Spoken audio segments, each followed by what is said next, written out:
ನಮಸ್ಕಾರ ಸ್ನೇಹಿತರೆ. ಇವತ್ತು ನಾನು ಎಂದಿನಂತೆ ನಿಮಗೆ ಕಥೆಯನ್ನು ತಂದಿಲ್ಲ. ಆದರೆ ಇವತ್ತು ನಡೆದಂತಹ ಒಂದು ಘಟನೆ ಅದು ತುಂಬಾ ಆಮ್, ಏನ್ ಹೇಳಬೇಕು ಅಂತಾನೆ ಗೊತ್ತಾಗ್ತಾ ಇಲ್ಲ. ಅಂತ ಒಂದು ಸಿಚುಯೇಷನ್ನು ಈ RCB ಒಂದು ಏನ್ ನಾವು ನೋಡ್ತಾ ಇದ್ದೇವೆ ಅದು ನಿನ್ನೆ ಕಪ್ ಗೆಲ್ತು. ಅದು ಎಲ್ರಿಗೂ ಗೊತ್ತಿರೋಂಥ ವಿಚಾರನೇ. ಆದ್ರೆ ಈಗ ನೋಡಿದ್ರೆ ಈಗ ಒಂದು 10-15 ನಿಮಿಷಗಳ ಮುಂಚೆ ಆ ಏನು ಚಿನ್ನಸ್ವಾಮಿ ಸ್ಟೇಡಿಯಂ ಏನಿದೆ ಅಲ್ಲಿ 11 ಜನ ಕಾಲ್ ತುಳಿತಕ್ಕೆ ಬಲಿಯಾಗಿದ್ದಾರೆ ಅಂತ ಅಂದ್ಬಿಟ್ಟು ವರದಿಗಳು ಬರ್ತಾ ಇದೆ. ಅದನ್ನ ನೋಡಿ ನಿಜವಾಗಿ ಇದ್ರ ಬಗ್ಗೆ ವಿಡಿಯೋ ಮಾಡ್ಲೇಬೇಕು ಅಂತ ಅಂದ್ಬಿಟ್ಟು ಮಾಡ್ತಾ ಇದ್ದೀನಿ. ಇದು ಆ ಯಾಕೆ ಈ ನಮ್ಮ ಜನ ಈ ತರ ಒಂದು ಹುಚ್ಚು ಅಭಿಮಾನದ ಹೊಳೆಯಲ್ಲಿ ಸಿಕ್ಕಿ ಈ ತರ ಪ್ರಾಣಗಳನ್ನ ಕಳ್ಕೊಳ್ಳೋ ಅಂತ ಸ್ಥಿತಿಗೆ ತಲುಪ್ತಾ ಇದ್ದಾರೆ ಅಂತ ನಿಜವಾಗಿ ಯಾರಿಗೂ ಗೊತ್ತಾಗ್ತಾ ಇಲ್ಲ. ಇಲ್ಲಿ ನಾನು ನಿಮ್ಮನ್ನ ಸಬ್ಸ್ಕ್ರೈಬ್ ಮಾಡಿ ಅಥವಾ ಲೈಕ್ ಮಾಡಿ ಶೇರ್ ಮಾಡಿ ಅನ್ನೋದನ್ನ ನಾನು ಇಲ್ಲಿ ಕೇಳ್ತಾ ಇಲ್ಲ. ಬಟ್ ಇಲ್ಲಿ ನಾವು ಏನು ಜವಾಬ್ದಾರಿಯುತವಾಗಿ ನಡ್ಕೊಂತಾ ಇದೀವಾ ಇಲ್ವಾ ಅನ್ನೋದು ನಿಜವಾಗಿ ನನಗೆ ಗೊತ್ತಾಗ್ತಾ ಇಲ್ಲ. ಮೊನ್ನೆ ಉತ್ತರ ಪ್ರದೇಶದಲ್ಲಾಗಿರ್ಬೋದು ಅಥವಾ ರಾಜಸ್ಥಾನದಲ್ಲಾಗಿರ್ಬೋದು, ಸೊ ಅದೇನು ಜನ ಮರಳೋ ಜಾತ್ರೆ ಮರಳೋ ಅನ್ನೋ ಒಂದು ಸ್ಟೇಜ್ಗೆ ನಮ್ಮ ಜನ ಬಂದ್ಬಿಟ್ಟಿದ್ದಾರೆ ಅಂತ ಅನ್ನಿಸ್ತಾ ಇದೆ ನನಗೆ. ಈ 11 ಜನರ ಪ್ರಾಣ ಹೋಗಿದೆ. ಜಸ್ಟ್ ಏನು ಒಂದು ಸಂಭ್ರಮಾಚರಣೆ ಅನ್ನೋದನ್ನ ಹಿಂಗೆ ಹೋಗಿ ಪ್ರಾಣಗಳು ಕಳ್ಕೊಂಡೇ ಮಾಡ್ಬೇಕಾ? ಪ್ರಾಣಗಳು ಕಳ್ಕೊಳ್ಳಿಲ್ಲ ಅಂತ ಅಂದ್ರೆ ಅದು ಆಚರಣೆನೇ ಅಲ್ವಾ? ಏನು ಅನ್ನೋದೇ ಗೊತ್ತಾಗ್ತಾ ಇಲ್ಲ. ಅಷ್ಟು ಜನ ಹುಚ್ಚೆದ್ದು ರೊಚ್ಚಿಗೆದ್ದು ಕುಣಿತಾ ಇದ್ದಾರೆ ಸ್ಟೇಡಿಯಂಗಳಲ್ಲಿ. ಒಂದು ಲಂಗು ಲಗಾಮು ಏನೂ ಇಲ್ಲ. ಮಹಿಳೆಯರು ಕೂಡ ಅಷ್ಟೇನೇನೆ. ಮಹಿಳೆಯರು ಹೋಗಬಾರದು ಅಂತ ಹೇಳ್ತಿಲ್ಲ, ಬಟ್ ಆದ್ರೆ ಅದಕ್ಕೊಂದು ಲಿಮಿಟ್ ಇರ್ಬೇಕಲ್ವಾ? ಹಿಂಗೆ ಪ್ರಾಣ ಕಳ್ಕೊಂಡ್ರು ಅಂದ್ರೆ ಯಾರವ್ರಿಗೆ ಅವ್ರ ಮನೆಗಳವ್ರಿಗೆ ಸಮಾಧಾನ ಹೇಳುವಂಥವ್ರು? ಕ್ರಿಕೆಟ್ ಆಡುವಂಥವ್ರಿಗೆ ಏನು ಕೋಟಿಗಳು ಬರ್ತವೆ, ಆದ್ರೆ ಇಲ್ಲಿ ಯಾರೋ ಒಬ್ಬ ವ್ಯಕ್ತಿ ಆಗಿರ್ಬೋದು ಅಥವಾ ಒಬ್ಬ ಮಹಿಳೆ ಆಗಿರ್ಬೋದು, ಒಂದು 24 ವರ್ಷದ ಹುಡುಗ ಸತ್ತೋಗಿದ್ದಾನೆ, 12 ವರ್ಷದ ಹುಡುಗಿ ಸತ್ತೋಗಿದ್ದಾಳೆ. ಅವ್ರ ಅಜ್ಜಿ ತಾತನ ಜೊತೆಗೆ ಬಂದಿದ್ದಂತ ಹುಡುಗಿ, ಆ ಹುಡುಗಿ ಮೇಲೆ ಮನೆಯವರು ಎಷ್ಟು ಕನಸುಗಳನ್ನ ಕಟ್ಕೊಂಡಿದ್ದಾರೆ. ಇಂಜಿನಿಯರಿಂಗ್ ಸ್ಟೂಡೆಂಟ್ ಒಬ್ಬ ತೀರೋಗಿದ್ದಾನೆ. ಆ ಇಂಜಿನಿಯರಿಂಗ್ ಸ್ಟೂಡೆಂಟ್ ಬಗ್ಗೆ ಎಷ್ಟು ಆಸೆಗಳು ಕಟ್ಕೊಂಡಿರ್ತಾರೆ ಮನೆಯವರು. ಅವನು ಎಷ್ಟು ಏನು ಕನಸುಗಳನ್ನ ಕಟ್ಕೊಂಡಿರ್ತಾನೆ ತನ್ನ ಜೀವನದ ಬಗ್ಗೆ.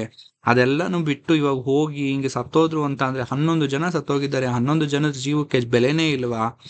ಏನ್ ಹೇಳೋದು ಅನ್ನೋದೇ ಗೊತ್ತಾಗ್ತಾ ಇಲ್ಲ. ನೋಡಿ, ಏನ್ ಜನ ಸಾಗರ ಚಿನ್ನಸ್ವಾಮಿ ಸ್ಟೇಡಿಯಂ ಇಲ್ಲಿ. ಒಂದು ರೀಸನ್ನು ಸರ್ಕಾರದ್ದು ಕೂಡ ಇದೆ.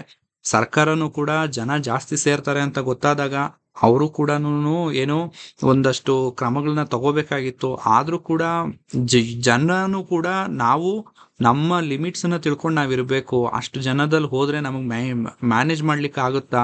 ಎಷ್ಟೋ ಜನ ಸಫೋಕೇಶನ್ ಆಗಿ ಸತ್ತೋಗಿದ್ದಾರೆ. ಅಂಡ್ 16 ಜನ ಏನು ವೈದೇಹಿ ಆಸ್ಪತ್ರೆಗೆ ಕರ್ಕೊಂಡೋಗಿದ್ದಾರೆ. ಅಲ್ಲಿ 16 ಜನದಲ್ಲಿ 4 ಜನ ಬ್ರಾಡ್ ಡೆಡ್, ಅಂದ್ರೆ ವಾಹನದಲ್ಲಿ ಕರ್ಕೊಂಬರುವಾಗ್ಲೇನೆ ಸತ್ತೋಗಿದ್ದಾರೆ ಅಂತ ಅಂದ್ಬಿಟ್ಟು ವೈದ್ಯರು ಡಿಕ್ಲೇರ್ ಮಾಡಿದ್ದಾರೆ. ಇದೆಲ್ಲ ಬೇಕಾ? RCB ಅಂದ್ರೆ ಎಲ್ರಿಗೂ ಗೊತ್ತು, ಎಲ್ರಿಗೂ ಅಭಿಮಾನ ಇದೆ. ಅದ್ರ ಬಗ್ಗೆ ನಾನು ಏನು ಮಾತಾಡ್ತಾ ಇಲ್ಲ. ಆದ್ರೆ RCB ಅನ್ನೋ ಅಭಿಮಾನದಲ್ಲಿ ಇವಾಗ ಅವ್ರು 11 ಜನ ಸತ್ತೋಗಿದ್ದಾರೆ. ಅವ್ರ ಮನೆಯವ್ರಿಗೆ ಯಾರು ಏನು ಉತ್ತರ ಕೊಡ್ತಾರೆ? ಮತ್ತೆ ಇವಾಗ ಅದು ಯಾರು ಇಲ್ಲಿ ಈ ಇಮೇಜ್ ನೀವು ನೋಡ್ಬೋದು. ಈ ವ್ಯಕ್ತಿನ ನೋಡಿದ್ರೆ ಒಂದು 40-45 ವರ್ಷದ ವ್ಯಕ್ತಿ ತರ ಕಾಣಿಸ್ತಿದ್ದಾರೆ. ಅವ್ರ ಕುಟುಂಬ ಹೇಗೆ?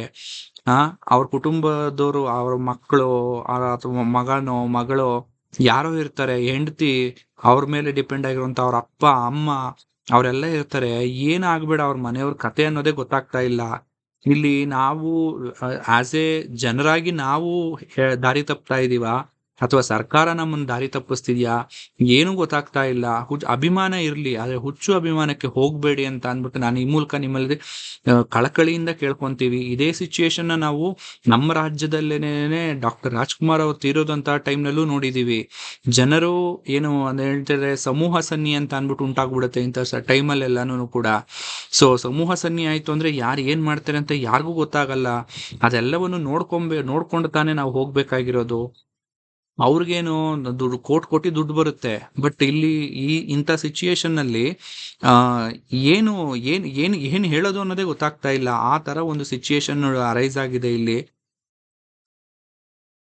ಜನಸಾಗರ ನೋಡಿ ಜನರೇ, ಜನಸಾಗರ ಯಾವ ತರ ಇದೆ. ಜನ ಇರ್ಬೇಕು, ಅಭಿಮಾನ ಇರ್ಬೇಕು, ಯಾರು ಇರಬಾರ್ದು ಅಂತ ಹೇಳ್ತಿಲ್ಲ. ಹಂಗಂತ ಅಂದ್ಬಿಟ್ಟು ಪ್ರಾಣಗಳು ಕಳ್ಕೊಳ್ಳೋ ಲೆಕ್ಕಕ್ಕೆ ಇರ್ಬೇಕಾ? ನೀವೇ ಯೋಚನೆ ಮಾಡಿ.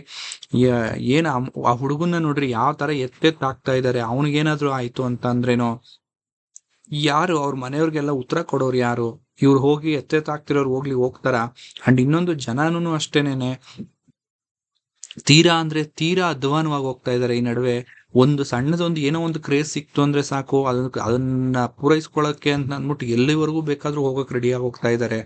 ಸೊ ದಯವಿಟ್ಟು ಸ್ನೇಹಿತರೆ, ಅಭಿಮಾನ ಇರ್ಲಿ, ಏನು ಸಂಭ್ರಮಾಚರಣೆ ಎಲ್ಲ ಇರ್ಲಿ, ಆದ್ರೆ ಎಲ್ಲವೂ ಕೂಡ ಲಿಮಿಟ್ ಆಗಿರ್ಲಿ ಅಂತ ಅಂದ್ಬಿಟ್ಟು ನಾನು ಈ ಮೂಲಕ ನಿಮ್ಮಲ್ಲಿ ಕಳಕಳಿಯಿಂದ ಕೇಳ್ಕೊಂತಿದ್ದೇನೆ. ದಯವಿಟ್ಟು ಮುಂದಿನ ದಿನಗಳಲ್ಲಿ ಈ ತರ ಎಲ್ಲ ಮಾಡಕ್ ಹೋಗ್ಬೇಡಿ. ಆದಷ್ಟು ನಮ್ಮ ಬುದ್ಧಿ ನಮ್ಮ ಕೈನಲ್ಲಿರ್ಲಿ, ಇಂಥ ಗುಂಪುಗಳಿಂದ ದೂರ ಇರೋಣ. ದಯವಿಟ್ಟು ಈ ವಿಡಿಯೋನ ಆದಷ್ಟು ಎಲ್ರಿಗೂ ಶೇರ್ ಮಾಡಿ. ನಿಮ್ಮನ್ನ ಕೇಳ್ಕೊಳ್ಳೋದು ಒಂದೇನೇನೆ, ಏನಂತ ಅಂದ್ರೆ ನಾವು ಏನ್ ಮಾಡ್ತಾ ಇದ್ದೀವಿ ಅನ್ನೋದ್ರ ಮೇಲೆ ಸ್ವಲ್ಪ ಗಮನ ಇರ್ಲಿ. ಅದೊಂದೇ ನಾನು ನಿಮ್ಮನ್ನ ಕೇಳ್ಕೊಳ್ಳೋದು ಸ್ನೇಹಿತರೆ. ಈ ಘಟನೆಯಿಂದ ನನಗಂತೂ ನಿಜವಾಗಿ ತುಂಬಾ ದುಃಖ ಆಗಿದೆ. 11 ಜನರ ಜೀವನ, it is not so easy to take. ಬೇರೆ ಯಾರೋ ರಾಜಕಾರಣಿಗಳು, ಅವ್ರಿಗೆ ಕೋಟ್ಯಾಂತರ ರೂಪಾಯಿ ಆಸ್ತಿಗಳಿರ್ತವೆ, ಬಟ್ ಇವರು ಸಾಮಾನ್ಯರಾದಂತ ಜನರು. ಇವ್ರಿಗೆಲ್ಲ ಏನಾದ್ರು ಆಯ್ತು ಅಂದ್ರೆ ಅವ್ರ ಅದ್ರಲ್ಲಿ ಒಂದು ಇಮೇಜ್, ಒಂದು ವಿಡಿಯೋದಲ್ಲಿ ತೋರಿಸ್ತಾ ಇದ್ರು, ಅವ್ರ ಅಮ್ಮ, ತೀರೋಗಿರೋಂತ ಅವ್ರ ಅಮ್ಮ ಗೋಳಾಡ್ತಿದ್ದಾರೆ. 10 ನಿಮಿಷದ ಮುಂಚೆ ಇದ್ದಂತ ಮಗ ಇವಾಗ ಇಲ್ಲ ಅಂತಂದ್ರೆ ಆ ತಾಯಿ ಸ್ಥಿತಿ ಏನಾಗಿರ್ಬೇಡ, ಅವ್ರ ಮನೆ ಸ್ಥಿತಿ ಏನಾಗಿರ್ಬೇಡ, ಯೋಚನೆ ಮಾಡಿ. ದಯವಿಟ್ಟು ಇಂಥ ಸಮೂಹಗಳಿಂದ ದೂರ ಇರ್ರಿ ಅಂತ ಅನ್ಬಿಟ್ಟು ನಾನು ನಿಮ್ಮಲ್ಲಿ ಕೇಳ್ಕೊಂತೀನಿ ಸ್ನೇಹಿತರೆ. ಇಲ್ಲಿ ಶುಭವಾಗಲಿ, ಶುಭ ದಿನ ಅಂತ ಹೇಳೋದಕ್ಕೆ ನಿಜವಾಗಿ ನನಗೆ ಬಾಯಿ ಬರ್ತಾ ಇಲ್ಲ. ಸಂಭ್ರಮಾಚರಣೆಯಲ್ಲಿ ಇಂಥ ದುರಂತ ಆಗಿರೋದು ನಿಜವಾಗಿ ಅದೊಂಥರ ಘನಘೋರವಾದಂತ ಇದು. ಯೋಚನೆ ಮಾಡಿ ಸ್ನೇಹಿತರೆ, ನಿಮ್ಗೆ ಏನ್ ಅನ್ನಿಸ್ತು ಅನ್ನೋದನ್ನ ಕಮೆಂಟ್ ಅಲ್ಲಿ ಹಾಕಿ, ಅಷ್ಟು ಮಾತ್ರ ನಾನು ಕೇಳ್ಕೊಬಲ್ಲೆ. ಧನ್ಯವಾದಗಳು.